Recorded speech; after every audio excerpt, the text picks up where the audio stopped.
Welcome to Inherently Distinctive. Hello, everyone. Welcome back to Inherently Distinctive with attorney Mark Goodman. Mark's a Nevada-based intellectual property attorney who helps entrepreneurs, startups, and business owners protect the brands and ideas that drive their companies forward. I'm Sean O'Connor, and today Mark and I are talking about trademark filing mistakes that can quietly create expensive legal and business problems long after the application is submitted. So this is a thing that comes back to bite people, it sounds like. Huh, Mark? How are you? Oh, doing pretty good. Good to be back on. Yeah. I mean, there's always more to talk about on this topic, which, I've worked in branding and naming all this stuff a lot in a parallel life. And I'm wondering, what are some of the most common sort of trademark filing mistakes that you're seeing potential clients make, like right out of the gate? Yeah, so a few things come to mind. I just recently had a client signed up a new client where prior this business had been around for quite a long time, and at one point they filed for a certain trademark through some, I don't know, attorney or outfit or something, somebody from Pakistan that could do it really cheap, right? Okay. And then they filed this thing and it kind of got tied up. And then I went and looked it up, what's going on here. So a couple things happened. First thing, which is most egregious, and this hopefully isn't going to happen too often, but that case was under administrative review because it was listed under the name of some other lawyer that had apparently been like impersonated or something like that. So that's a problem, right? But Yeah, that's not super common that you'll see, although you're seeing that sometimes. But some of the general problems with the filing, right? One issue was that this company had been in business a long time, but the filing was done on an intent to use basis, which is just completely wrong, right? So you're not taking advantage of your earlier use. And, it was just like, you're not even paying attention to what you're doing when you're filing, it seemed like, right? Other problem that I saw is that and this isn't necessarily a problem, but it's something that probably wasn't discussed or thought through, is that you had a logo together with the name, right? Where usually I'd recommend let's have the logo as its own separate mark, and then let's have a name as its own separate mark. In some cases, it's okay to have both together, but it's something you'd want to strategically discuss, I think, and I don't think that happened, right? And also, another thing that I don't think was discussed is that the mark was in color, which can be the right decision, but probably also wasn't discussed, right? When you file a stylized mark, you have to decide whether you're claiming color as a feature of the mark or not, right? So, Interesting. and if you don't, then you need to submit like a black and white image rather than submitting a color image. So how do we handle this? Well, first of all, you can get both if you want, right? We can file it with the color, file it with black and white. That would give you the strongest overall protection.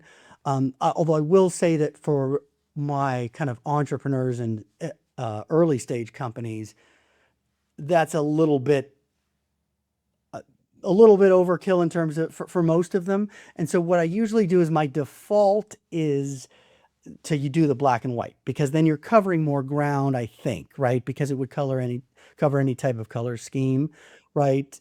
But there's an exception, I think, if we really think that the color scheme is very, very important to the branding, right? If it's like fundamental, like we are definitely using these colors and we think that the customers are going to recognize these colors, the color mark might be more important than the black and white mark for your business. And I often think of this, imagine intellectual property in many ways is like an imaginary version of real estate.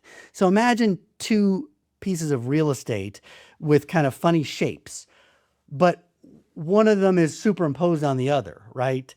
And so there's, when you think about the color mark and the black and white mark, well, for most intents and purposes, they're going to cover the same thing. But there will be instances where you'll have a stronger case against an infringer if you have the black and white mark, but you'll have a little bit weaker if you applied claiming color, right? And that example would be, let's say they've totally changed the color scheme, but man, that logo design's pretty close, right? Because there's a lot of judgment calls here. And the flip side can also be true. Let's say the infringer has changed the logo somewhat, arguably different enough, but borderline, but their color scheme is dead on what you're using. In that case, you're in a stronger position with your color mark, right? So a lot of this I can't fully say was a mistake, but it's just something we're not even considering, right? We've got to make strategic, mindful decisions when we're going through this filing. And the other one we just talked about in the last podcast, which is you got to make sure that the branding that you apply for matches up with what your actual branding is. We talked about that last podcast, so we can connect to that. Well, I think too, people hear about filings and office. It sounds like a perfunctory administrative submitting of paperwork kind of a process. And what I'm hearing you describe, there's a little bit more strategy involved here because, I mean, depending on the business you're going into and the ways you're going to use the mark and the color and the trade dress, how, all of these different applications of the brand mark or trademark, like you can't know it all in advance, but to have some semblance of an understanding, I think wouldn't that inform the direction or the recommendations you're going to make in terms of what should be filed and secured? Yeah, trademark and really any intellectual property, in almost all cases, it's about helping people make more money, right? Sure. And so you have to integrate the intellectual property strategy with your business strategy, right? And yes, even though trademark seems very form-based, right? Because we do have an online filing system. You can file by setting up a login with the United States Patent and Trademark Office and putting in the information and documents in the right spots, and you'll get an application going. But there is a little more there. I would say this, it's definitely when, people are trying it on their own, it's definitely not as bad as like going into a litigation on your own or something like that, but it's definitely not the same thing as just even compared to, let's say, filing your own corporation or copyright would be easier. Like there's some real decisions here that you need to make that have legal consequences and that can get you tied up in knots later if you make the wrong decisions too. Well, I mean, one thing that I've heard about is, you got to choose between or among like goods and services in an application, right? And like if you get that wrong or if you are too narrow or too broad, like what are the ramifications there? So that's another good one to bring up because that's can be one of the more challenging parts of an actual trademark application is really getting this description right. And it's interesting, there's two ways to do it, which is so you have a fundamental decision at the beginning.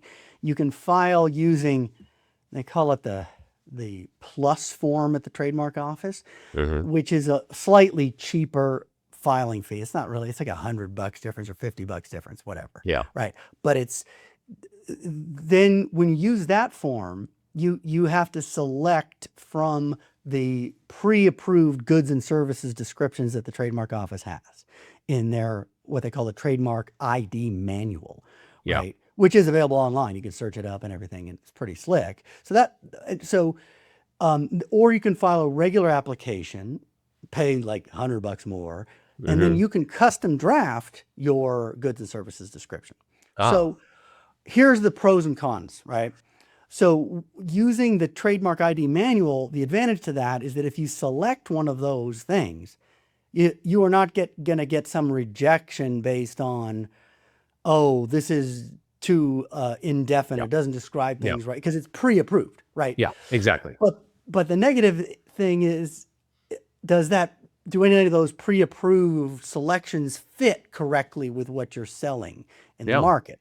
And the answer is sometimes yes and sometimes no. So it's something you have to think about. Incidentally, it's funny because that this exact thing is why when I actually quote a fee for a trademark application service, I always quote it together. I say it's going to be X, including the trademark office filing fees, right? And the reason why I do that is I just don't have to chase someone for, well, here's a $50 refund because we could use the plus form, or here's, you owe me $50 more. Right. Administratively, that's too much of a hassle. Yeah. So I just Totally. lump it typically together Yeah, for yeah, that yeah. reason. You had mentioned earlier showing the name in commerce, and I'm not sure people know this, right? But because you're starting a business, and suddenly like, oh, I'm going to file for a trademark. But what happens? What tends to happen if someone files for a trademark before they're properly using the name in commerce? Is that an issue? Oh, another good point with the filing system, right? So there are two main types of trademark applications, right? One is what we call an intent to Okay. use application. So if let's say you're not using the mark in commerce yet, but you intend to do so in Okay. the somewhat near future, we can just file for the trademark, and then the office will evaluate it against any potential conflicting marks, as well as against any other potential legal issues like being Hmm. descriptive or something like that initially. And then if it clears, then they'll issue us what's called a notice of allowance, right? And that basically says, hey, you've cleared the initial hurdle, but now you need to show me that you're using this mark in commerce, right? And you have a 6-month period to do so. Incidentally, you can pay for some extensions, 6 months, 6 months. So you actually have like 2.5 years if you're going to launch this thing. So you have some time as long as you keep up with your extensions in which to do that. So that's interesting. So I come to you. I'm like, hey man, I'm launching this business, Sean's Window Washing, as we talked about before. I'm really stoked about this thing. I got a trademark. I want to trademark it. I got a great logo. I'm not in business yet. I'm still raising capital. We can submit that, and that, in a sense, I get an early warning. It's like, hey, you know what? There's another Sean's Window Washing, across the county here, and so I'm like, oh, good to know. Rather know sooner than later, right? I mean, is it? Yes, and it's a good system there for people that are starting up because we can at least kind of stake our priority early, right? Yeah, well, you get to both vet the name, but then put a stake in the ground. It's like, I'm going to use this. Yeah. And it's but it's also okay to do it the other way, which is you're already selling the product and you just apply Yep. for the trademark, and then that just collapses both of those steps. So you're applying for the mark at the same time you're submitting proof of use in commerce Hmm. initially, right? So you have a Right. single filing rather than basically two filings. And it's good to even pan back a little bit because I think a lot of folks get uh, this use in commerce thing a little bit confused because use in commerce is required in trademark. It's not required for other forms of intellectual property, right? So, Okay. for example, if you come up with an incredible invention, you can come to me, but we can file a patent application. And if that invention is novel, right, the examiner can't find it anywhere else disclosed earlier than your filing date, well, then they'll give you a patent and you will simply own that invention. Right. And you could sell the patent, you could sue people if they infringe, you could license it out, whatever you want, you own it, right? Hmm. Trademark doesn't work that way, right? It's not just about coming up with some novel name, right? So I have a buddy of mine who's also a little bit of a client of the firm, right? Who came to me years ago. This is funny. He says, Goodman, dude, I've got a great name for a type of beer and I want to trademark it. And I asked him something like, well, so are you opening up a brewery? Are you going to have a beer Right. distribution company? Or are you going to, no, I just want to trademark the name and then I could sell it to the beer companies. And that's probably a lot of people think you could do something like that. But the trademark system just doesn't work that way because you've actually got to show you're selling beer or whatever before you Yeah. can finalize the trademark, even though you could file ahead and get a notice of Intention. allowance, Yep. but it's not a Intent to use. registered trademark until you show you're selling. Interesting. Yeah, absolutely. I think that's a pretty common misconception. And it's totally understandable too, because in patent, you can do that. In copyright, right? Like if you come up with an amazing piece of artwork, right? Even if you're not actually selling it, right? People can't copy your artwork. That's copyright infringement, right? Or you write a book, even if nobody is buying it yet, somebody rips off your manuscript, you can go after them for sure. Have you seen situations where, someone believed their brand was fully protected, only to discover major limitations or gaps where, they were exposed later on? It goes back to some of the things we talked about. We've had people come and they have like an old trademark, and the goods and services description is totally kind of not accurate in terms of what they're doing, right? So then you could be exposed, right? A lot of this stuff would get fleshed out if you had a lawsuit with someone, right? I mean, one of the ones that just sticks out in my mind is, we had, I mentioned this in an earlier episode, but we had someone with a trademark, and for some reason it was applied for, not in the name of the company selling the products, but in the name of the son of the owner or something like that, which made no sense to me, right? And then we ended up in a dispute with another company, and they hammered us on this in the depositions in that process. And ultimately, it ended up not going well, right? Because of the fact that it was just filed in the name of the wrong party.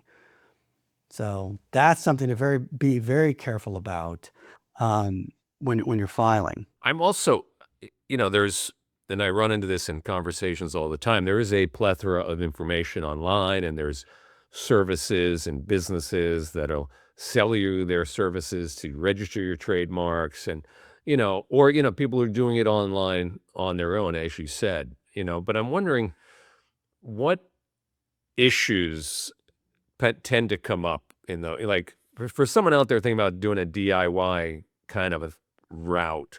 What would you recommend they really watch out for? See if there's any other ones we've hit. But yeah, goods and services description and how that works. And also, again, the ownership, right, has to be properly described. That can be a big pitfall. And, another thing you just run into sometimes, like say if you have a logo, right, you've got to have a correct description of it, or they'll kick it back. And sometimes it's just as simple as deadlines, right?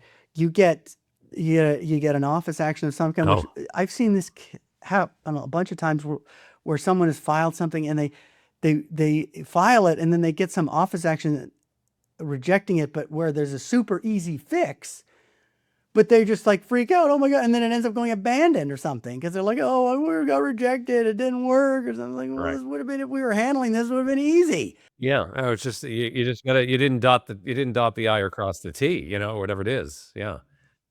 Wow. Well, listen, Mark, we're up against time, and but again, love this topic. Thanks so much for sharing your expertise, your stories, your point of view. Really appreciate it, and I look forward to connecting again in the future. Yeah, let's get back in front of the magic podcast machine as soon as possible. Absolutely. That's it for today's episode of Inherently Distinctive with attorney Mark Goodman. If you want to learn more about protecting your ideas, inventions, and brands, visit Mark's website, goodmanlawnevada.com. Thanks for listening. Don't forget, leave us a review, subscribe to the show, share a link with an entrepreneur in your world who might need some trademark assistance. That's always super helpful. I'm Sean O'Connor. Have a great day. Thanks for watching. Be sure to hit that like and subscribe button and leave us a review in the comments.